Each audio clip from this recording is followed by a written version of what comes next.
It's weird. The first time you arrest somebody, the first time you decide to write a ticket, like it's First time I arrested somebody was interesting just because they were like, I need to go to jail. I've got a warrant. I was like, oh, okay.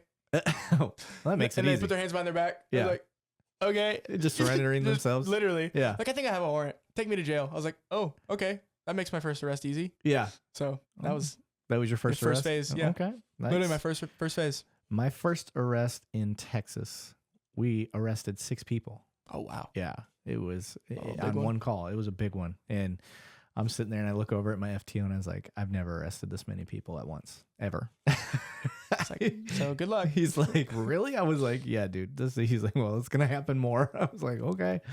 So it was interesting. I'd arrested more people on my first night than I'd probably arrested in almost a year up where I was at. Oh, wow. Yeah.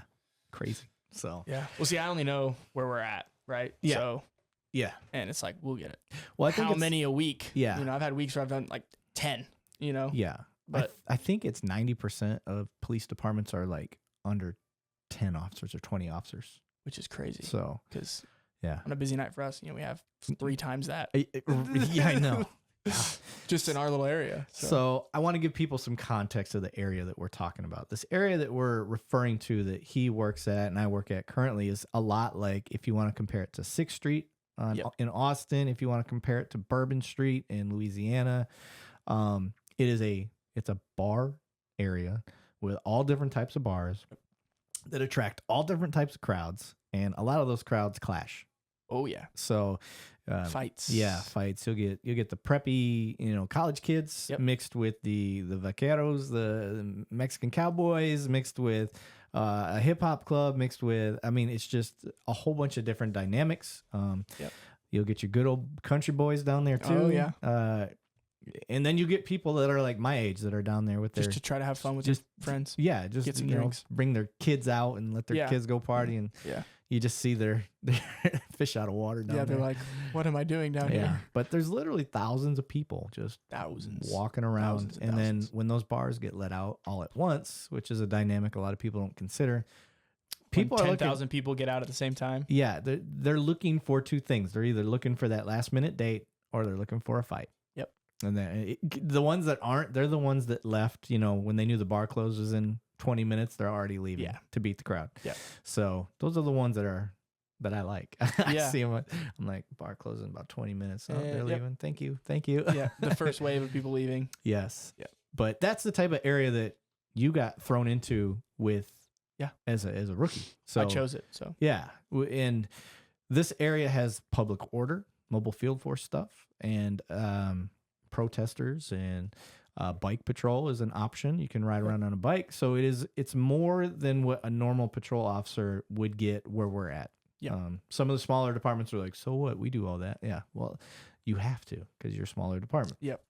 Smaller departments also, they run most of their case. They act as the detective. Yeah. They'll go get all the evidence, upload it, start getting the case ready. So, that's where you got cut loose. Now that we have that context, what was that like for you? And did you have any senior people with you on your team? People that had 5 years or more? Yes. Okay. Yes. I did. Actually, my very first day was our busiest day of the week, Saturday. And I got a ride with him. Okay. The first day. Just to get kind of into it. Mm-hmm. Now in training, I let my training officers know that I wanted to be in this area. Like that's the unit, that's the team that I wanted to be on. Gotcha. So one of my trainers every couple nights would take me down there on a busy night, and I would kind of work the area. Okay. Get used to it, see what it's like. You know what I mean? Yeah. Which I'm thankful for. But yeah, I got a ride with a senior officer who had been doing the job for years and years. I think 20 years. Total. Between different departments. Which was fun. I got to learn a lot from him. And then when I came back to work the next week, I was on my own.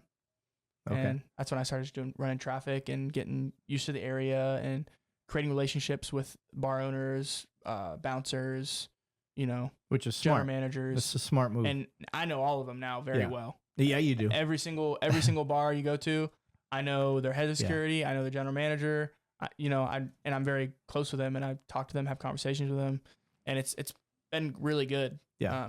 Because I'll get hey, this is going on. I was going to say, have you found benefits 100% working? 100%. Yeah.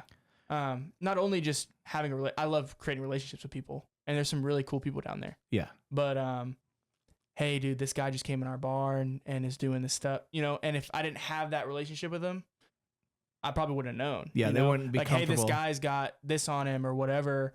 He's walking this way. Like, maybe just keep an eye on him, and then I can kind of talk to him or stop that guy from doing something that he would have done. Right. You know what I mean? Which has been awesome. Knowing your area, knowing your people. Now, I brought this up before in our roll calls and teaching as an academy instructor, but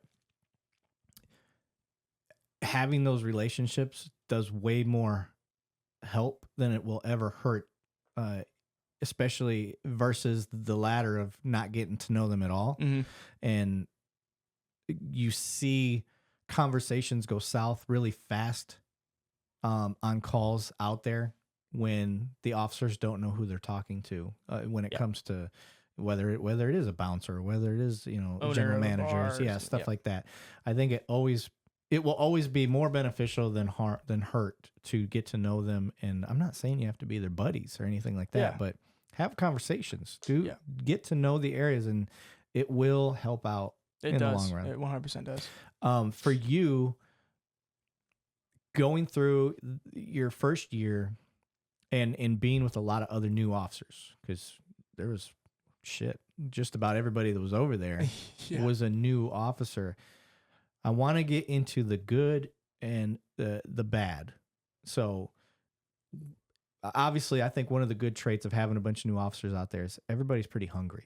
They want to learn. Our team just wants to get after it. Right. So we all want to work. We want to have fun. We want to do police work.